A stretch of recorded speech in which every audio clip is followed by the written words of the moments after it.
Le mondial des métiers. Formation, reconversion, tous les bons plans pour trouver un job. Le mondial des métiers, le mondial des métiers, le mondial des métiers, le mondial des métiers. La parole est aux spécialistes.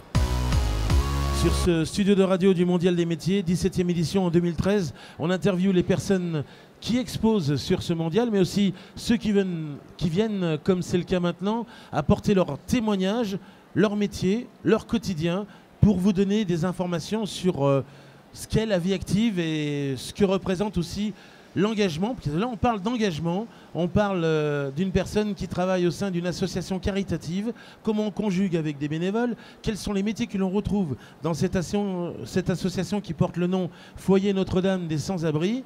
Et on va expliquer quel est leur quotidien. On est parti, témoignage.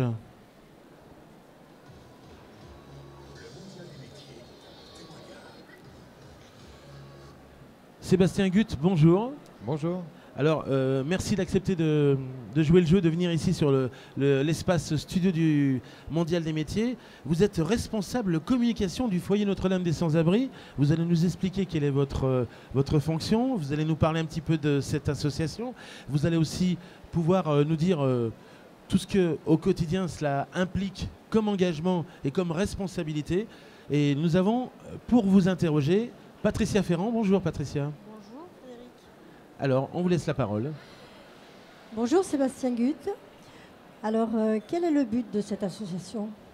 D'accord, bon alors, bonjour, merci de m'accueillir aussi. Pas de problème. Le Foyer Notre-Dame des Sans-Abri, c'est une association loi 1901 qui a été créée le 23 décembre 1950 par Gabriel Rosset, qui a plusieurs actions dans le domaine du social, qui s'est donné comme objectif d'accueillir, héberger, accompagner et insérer les plus démunis. Plus de 60 ans et une association dont les Lyonnais sont fiers parce qu'elle est vraiment locale. Hein. Je crois qu'elle est très, que les Lyonnais sont très très fiers, effectivement. C'est une association uniquement lyonnaise qui a quelques antennes un peu plus loin, donc à Francheville et à Villefranche, et qui accueille en moyenne 5000 personnes chaque année. Et des missions?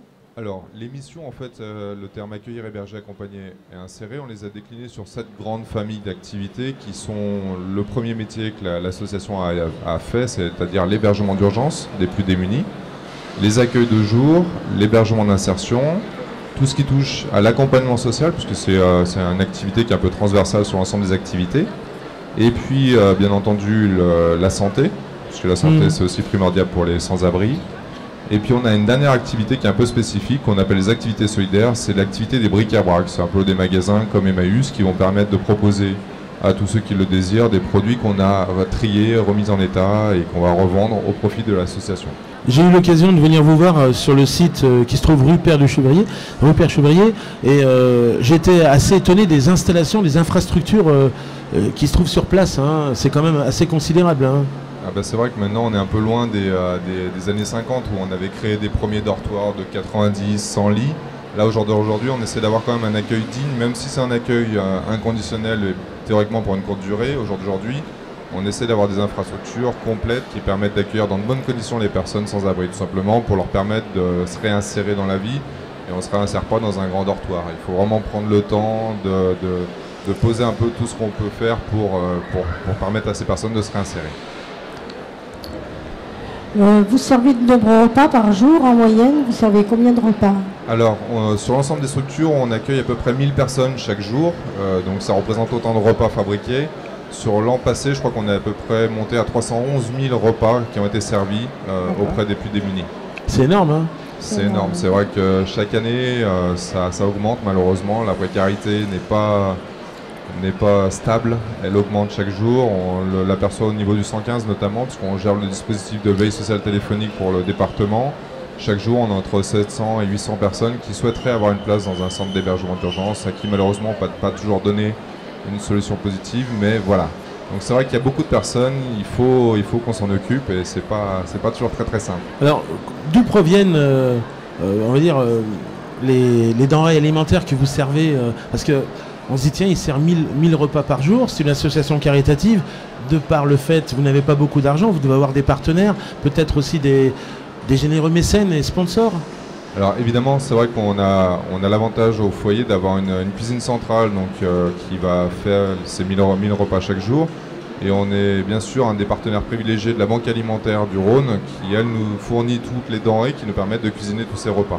Donc la Banque alimentaire, elle, son rôle, c'est de récupérer. Voilà. Et finalement, c'est vous qui faites l'action de servir et de confectionner des repas. Voilà, donc la Banque alimentaire nous livre tous les jours ou toutes les semaines des produits X ou Y qui sont en général collectés auprès des grandes surfaces.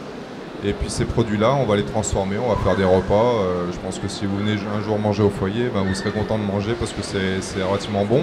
Oui, c'est vrai. Puis, voilà, donc l'idée c'est de préparer un repas parce que tout simplement, manger correctement, c'est aussi une des premières bases. C'est une réponse bien sûr essentielle pour une personne en difficulté. Alors les personnes en difficulté, elles doivent s'alimenter, mais elles doivent aussi avoir des tenues vestimentaires, avoir de quoi s'habiller.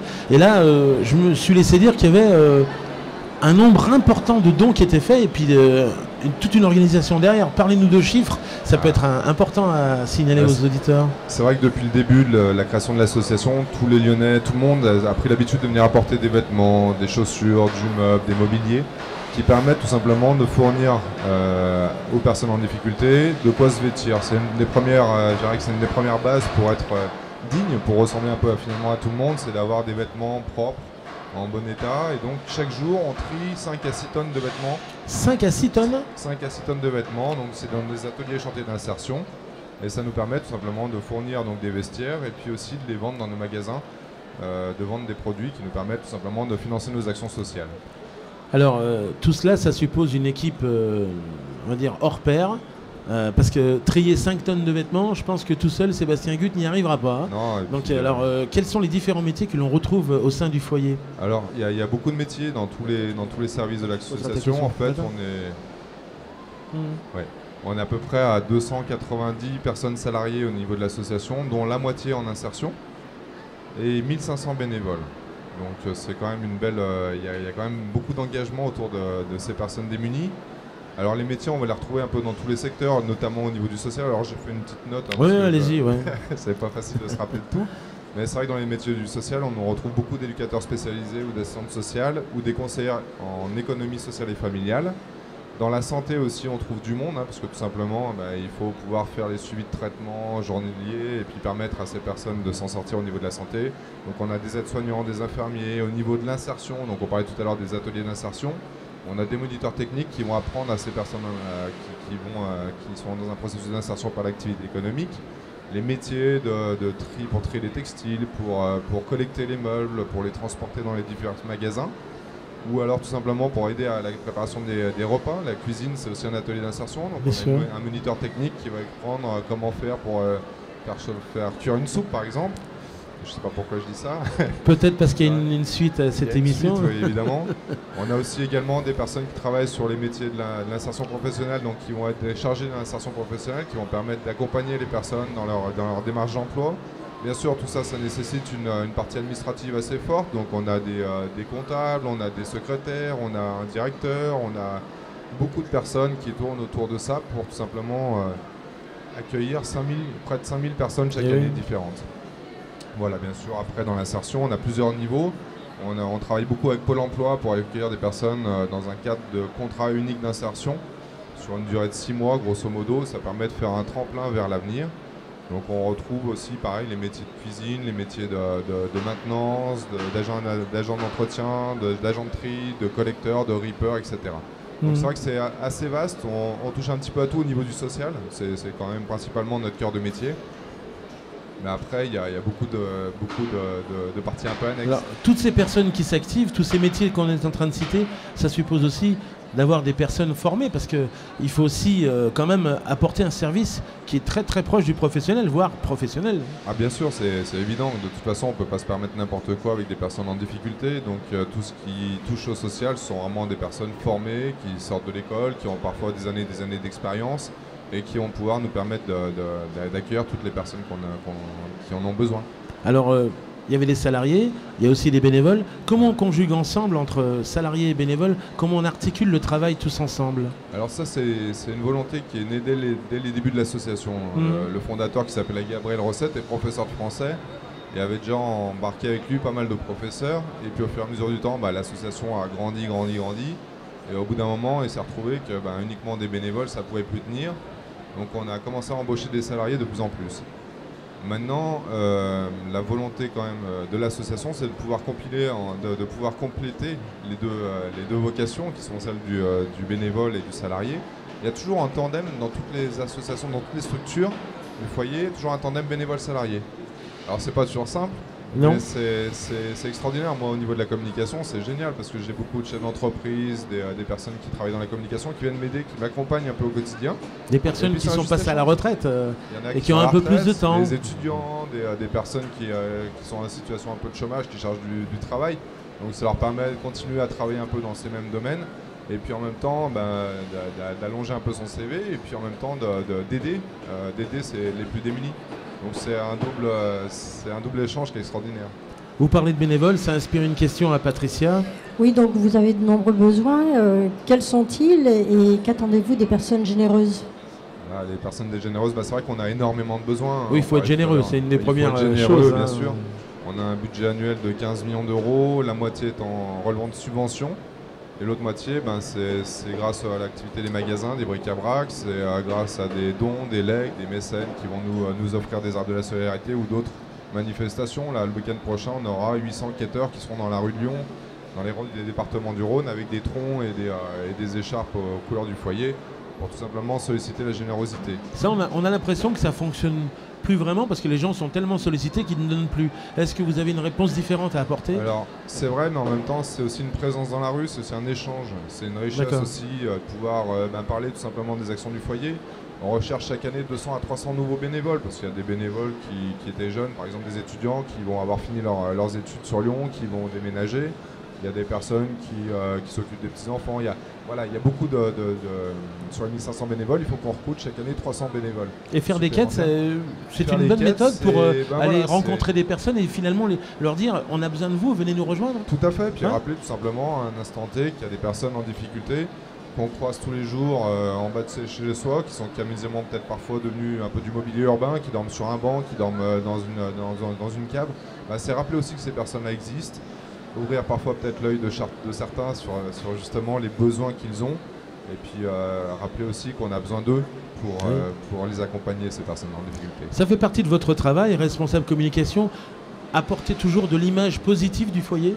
Apporter de l'image positive, plutôt, mais apporter, au moins tout simplement déjà redonner un petit peu de la voix aux personnes qui en ont souvent pas, malheureusement. Essayer d'expliquer un peu ce qu'on fait au quotidien, montrer que on a besoin d'aide effectivement, et puis rappeler tout simplement que les plus démunis, c'est pas facile pour eux tous les jours. Justement, on va parler d'eux, c'est Patricia qui vous pose la question. Donc vous accueillez de nombreuses personnes. Qui sont ces bénéficiaires au foyer? Alors il y a tout type de population. En fait, c'est un accueil en premier lieu inconditionnel, c'est-à-dire qu'on accueille toutes les personnes qui en ont besoin. Ça veut dire que on a des personnes qui arrivent de toute origine, de toute confession confondue, je dirais. Alors qui sont-ils?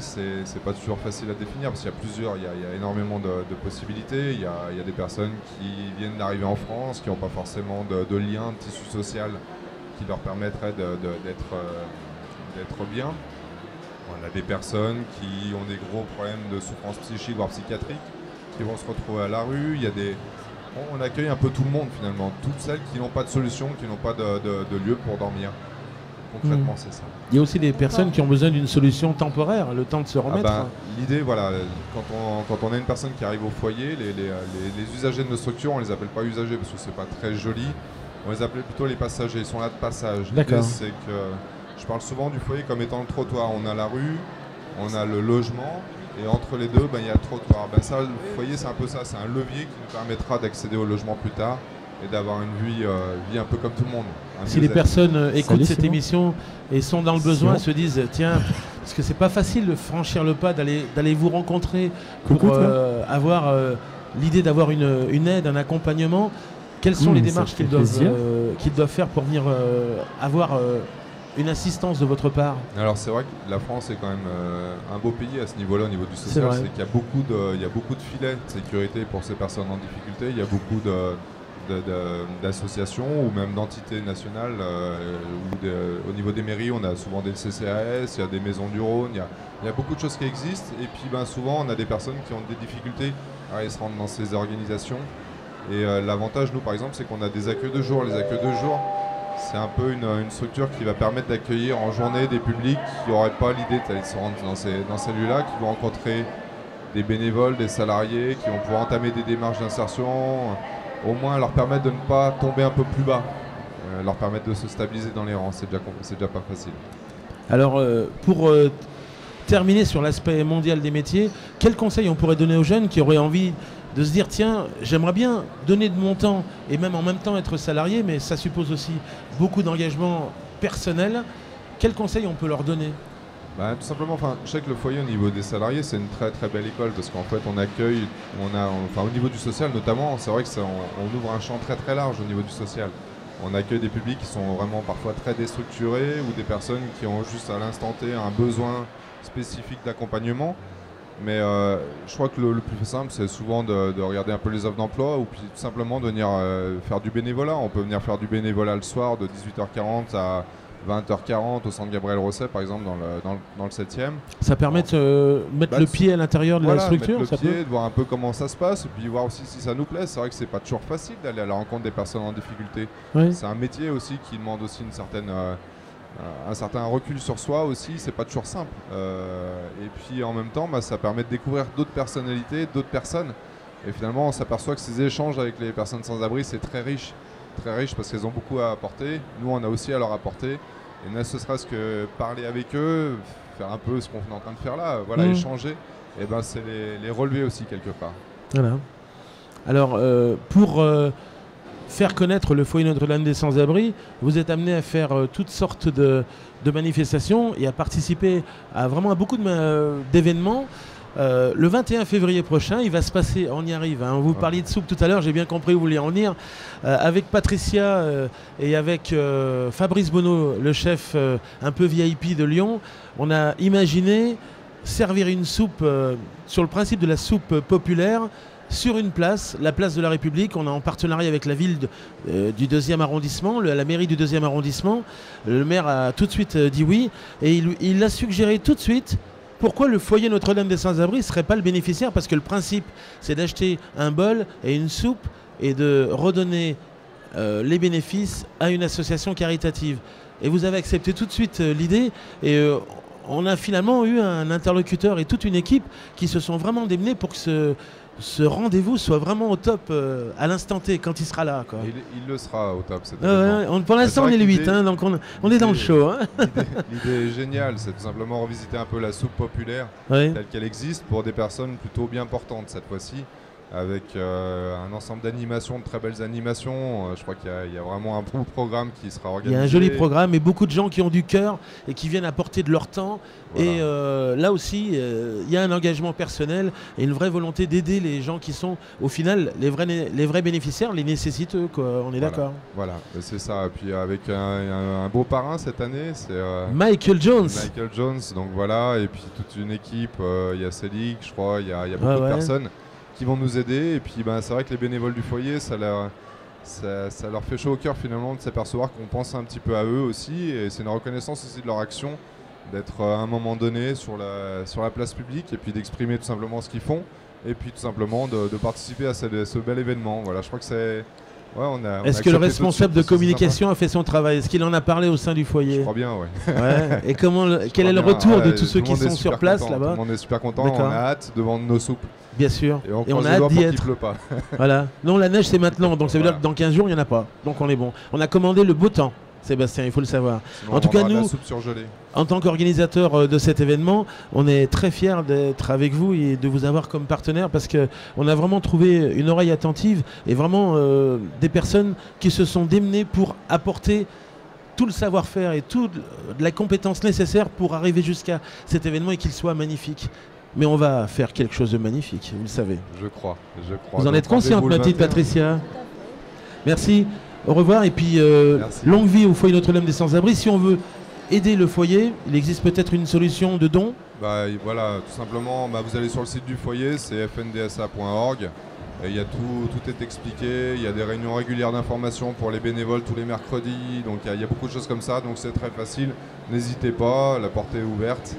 Voilà, puis accueillir, c'est un de nos fondamentales. Donc, Et pour voilà. connaître le quotidien du foyer, il y a une lettre d'information qui est envoyée à beaucoup de gens. Ceux qui veulent la recevoir, Il suffit d'aller sur le site, pareil, pour s'inscrire sur la newsletter et puis recevoir le journal L'Arche sur l'Arc-en-Ciel. Donc, il ne faut pas hésiter. Sébastien Gutt, merci. beaucoup. Et puis Merci, au vous revoir. passerez le bonjour à toute l'équipe du foyer, vraiment très dynamique et exceptionnelle. Merci beaucoup. Merci. Au revoir.